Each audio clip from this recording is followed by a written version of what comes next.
Your Honor, the defendant produced 47 falsified medical documents across 3 years, targeting 6 different men, and collected a total of $230,000, and not a single victim questioned a single document, until one of them hired a private investigator. The courtroom was silent for a moment. Then someone in the gallery laughed, a short, involuntary sound, immediately suppressed. And Judge Monica Hale looked up from her notes with the kind of expression that stops a room without requiring a single word. The prosecutor, a composed woman named Evelyn Park, did not react to the laugh. She had been expecting it. She had tried fraud cases for 14 years, and she knew that when the facts of a case were sufficiently extraordinary, people's first instinct was disbelief, and disbelief, when it tipped into laughter, was not cruelty. It was the sound of a brain trying to process something it had not been built to expect. What Evelyn was about to present to this jury was not funny. It was not a prank or a misunderstanding or an impulsive lie that had spiraled out of control. It was a calculated, methodical, and extraordinarily detailed scheme, planned and executed over 37 months by a 31-year-old woman named Diane Colton, who had studied her victims carefully, chosen them deliberately, and constructed a reality so convincing that 6 intelligent, professional adult men had each handed her money, jewelry, and in 2 cases co-signed financial agreements, all in support of children who did not exist. The woman at the defense table, Diane Colton, sat with her hands folded and her eyes forward. She was composed. She had been composed every day of this trial, and that composure, that complete, unruffled stillness in the face of everything being said about her, was, in a strange way, the most unsettling thing in the room. Stay with us, because what Diane Colton built over 37 months, and how she built it, is something that will change the way you think about trust, evidence, and the extraordinary things people believe when they want to believe them. Subscribe to Sweet Justice right now. This story goes places you will not see coming. Diane Colton had not always been a fraudster, or at least there was no evidence that she had been. Her background, as investigators pieced it together in the months before trial, was unremarkable, in almost every detail. She had grown up in a mid-sized city in Ohio, the younger of 2 children, raised by parents who were described by neighbors as quiet and private. She had attended a state university, studied communications, graduated with average grades, and moved to Chicago at 24 to take a marketing job at a mid-sized agency. She had held that job for 3 years, performed adequately, and left without incident when the agency downsized. After that, her employment history became sparse. She had done some freelance work. She had taken a part-time position at a real estate office that lasted 8 months. She had, at various points, listed herself on professional networking sites as a consultant, a project manager, and a communications strategist, titles that were technically unprovable, but also technically unverifiable. She maintained an apartment in the Lincoln Park neighborhood of Chicago that cost more than her documented income should have supported. She dressed well. She was articulate.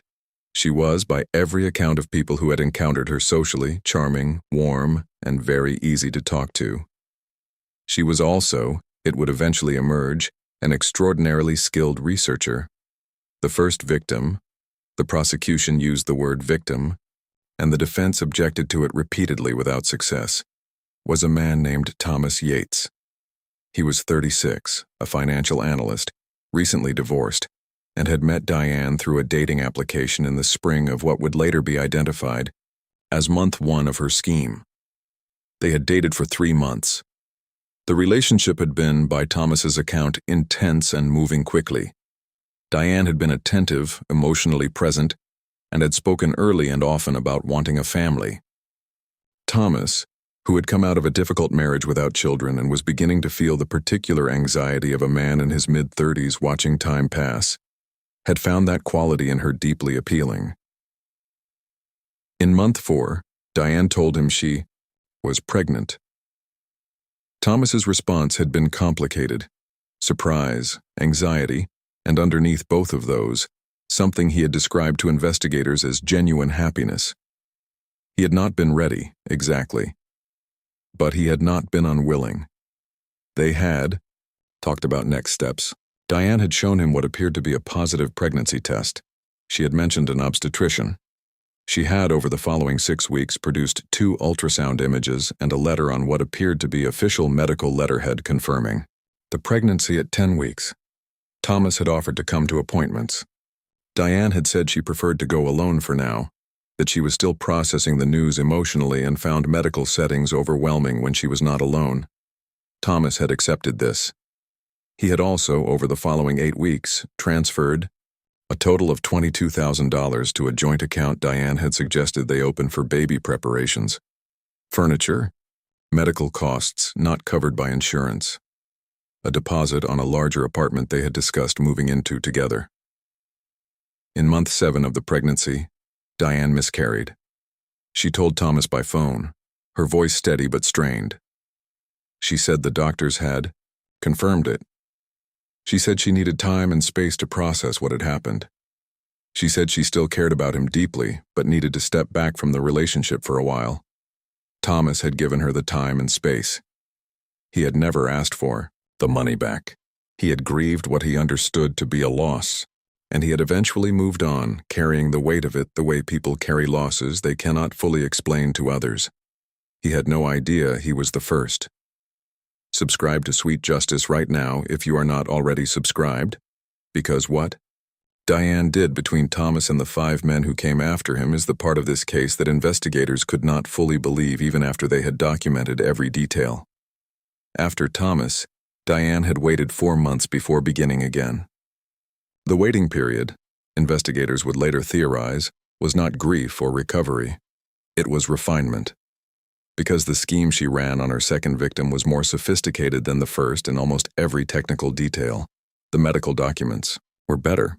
The ultrasound images were higher resolution. The obstetrician's letterhead, which she had produced again, had a legitimate-looking license number that matched the format of real Illinois medical licenses, close enough to pass a casual glance but not registered to any actual physician. The second victim was a man named Patrick Green, 41, a restaurant owner, met through a mutual friend at a social event. Patrick was warmer and less analytically minded than Thomas, and his response to the pregnancy announcement had been less complicated. He had been, by his own account at trial, simply and completely happy. He had told his mother. He had begun looking at houses. He had transferred $31,000 over 5 months, plus purchased a vehicle he had put in Diane's name for what she described as safety reasons during the pregnancy. The miscarriage had come at month 6. Different. Story, same structure. Space and time requested. Space and time given. Patrick had kept the house search quiet after that, not wanting to explain to people who had known about the pregnancy that there was no longer a pregnancy to celebrate. He had also, critically, never mentioned Diane to anyone in a way that connected her to any financial transaction. He had been embarrassed. He had wanted to protect her privacy. He had, without realizing it, made himself the perfect victim, someone who would not talk, would not compare notes, and would not investigate. By the time Diane reached her 4th victim, she had the scheme running so smoothly that the documentation she produced would later be described by a forensic document examiner in testimony before this very jury as the most convincing set of fabricated medical records she had examined in 20 years of practice. The ultrasound images had been sourced from medical image libraries, digitally altered to remove identifiers and reprinted on paper with the correct texture and weight. The letterhead had evolved to include what appeared to be a physician's signature, a clinic address that corresponded to a real building in Chicago, and a fax number that, if called, connected to a voicemail box Diane controlled and could answer. As a clinic receptionist, she had, in other words, built a clinic that did not exist, and made it real enough to sustain 6 months of scrutiny from 6 different men across 3 years. The question that hung over the entire investigation, and that Evelyn Park knew the jury was already asking, was simple and devastating. How had none of them checked? How had 6 adult men, some of them sophisticated professionals, accepted documents and explanations without a single one of them picking up the phone and calling that clinic directly? The answer was something that Evelyn had thought carefully, about how to present because it was not flattering to the victims and she needed the jury to understand it without losing sympathy for them. The answer was that each of these men had believed he was in a loving relationship with a woman carrying his child. And human beings, when they believe something that matters to them deeply, do not investigate it. They do not fact-check it.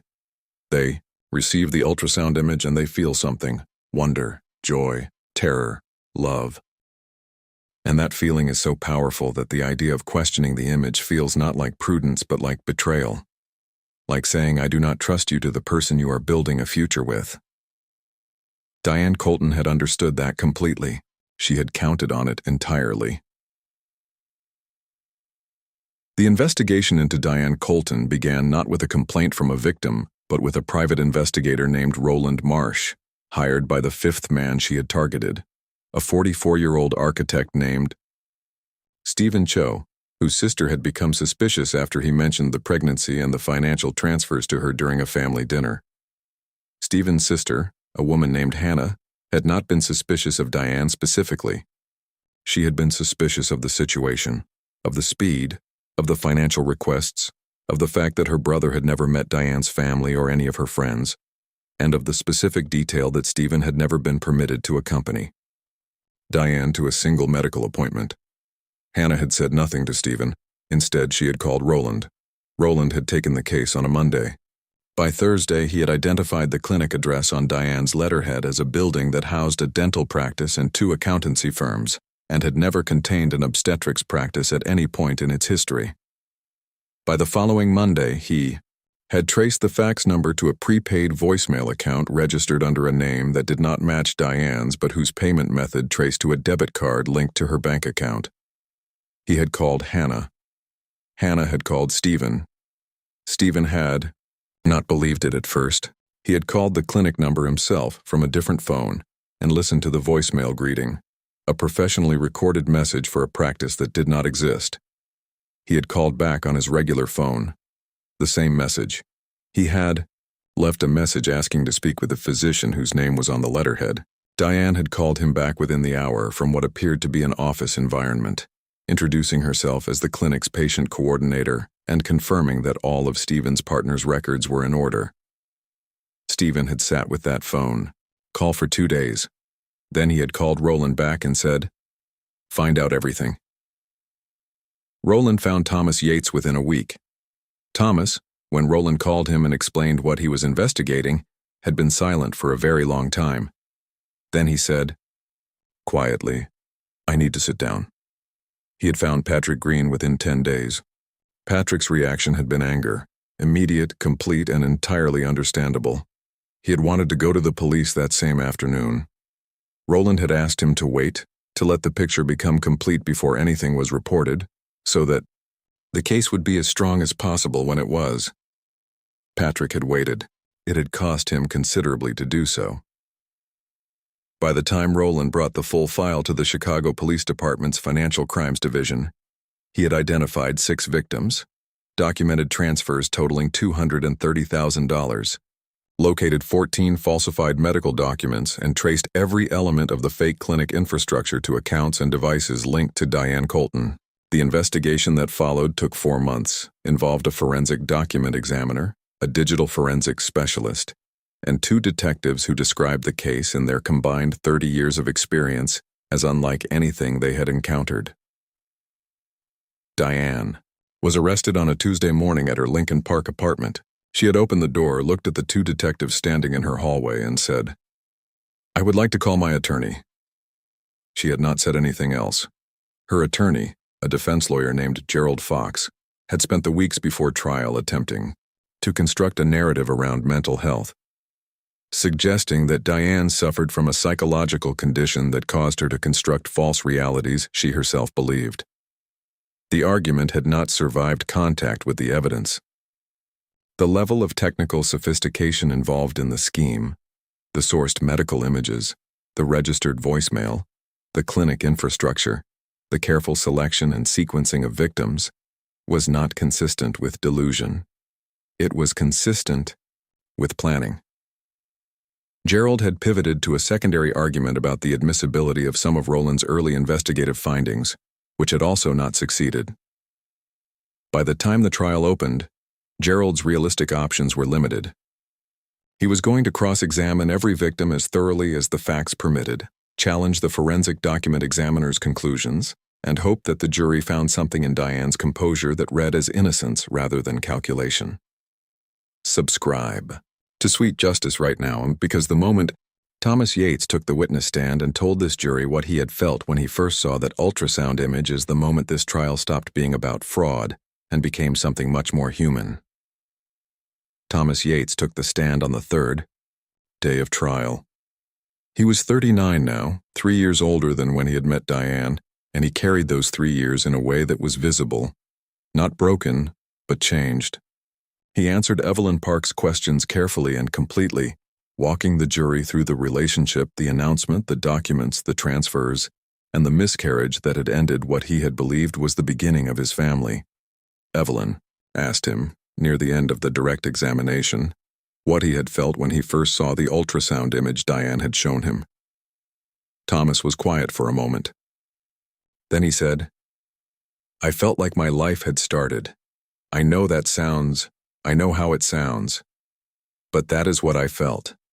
I had wanted that for a long time, and I looked at that image, and I believed it completely, and I felt like everything I had wanted was actually going to happen." He paused. "And then I found out it was a picture she had downloaded from a medical library website. And I have had a very hard time explaining to myself since then how I did not see that," Evelyn said. "Mr. Yates, do you blame yourself?"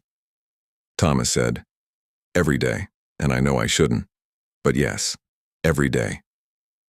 Gerald Fox's cross-examination of Thomas attempted to establish that Thomas had never taken any steps to verify the pregnancy, independently, that he had, in effect, chosen to accept everything at face value, and that a reasonable person exercising ordinary caution would have asked more questions.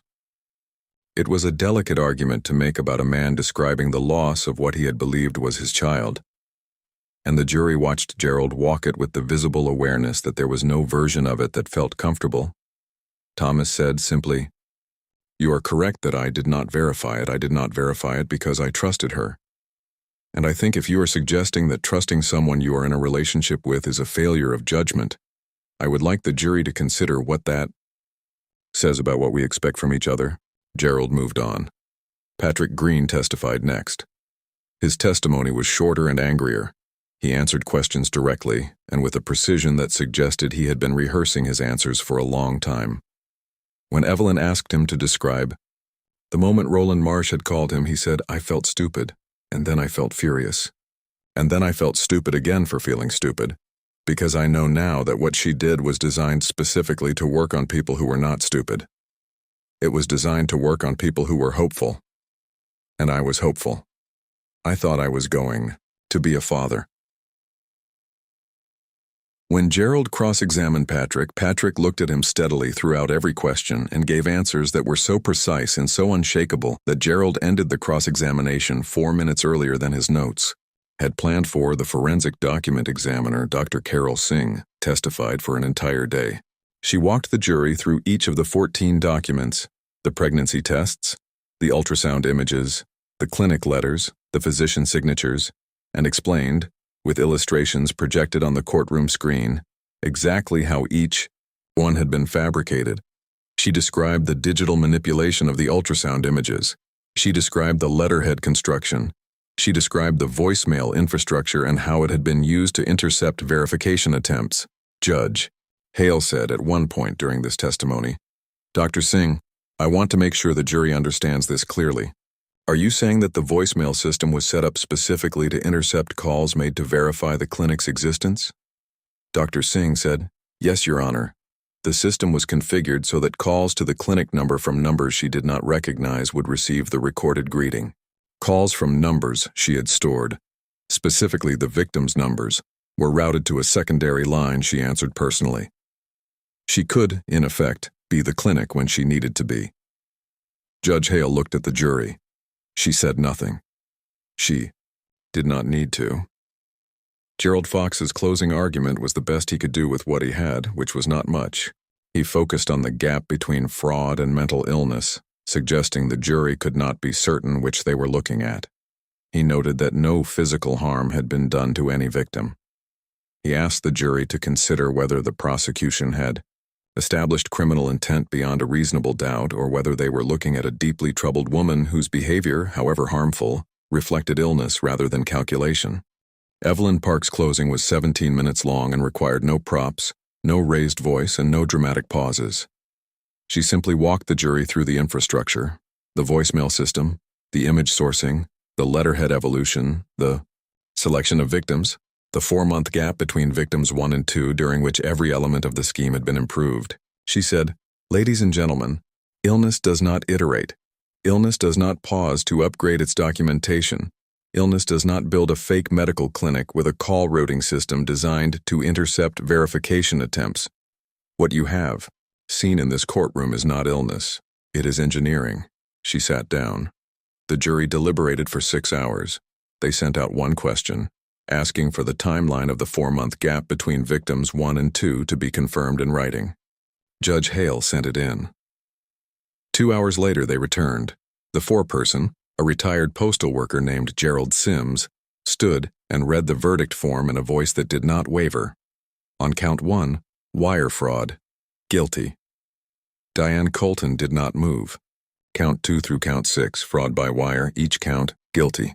On count 7, identity fraud, guilty. On count 8, forgery of medical documents, guilty. Gerald Sims folded the form and sat down. Judge Hale looked at Diane Colton for a moment before she spoke. Then she said, "The court thanks the jury for their careful service.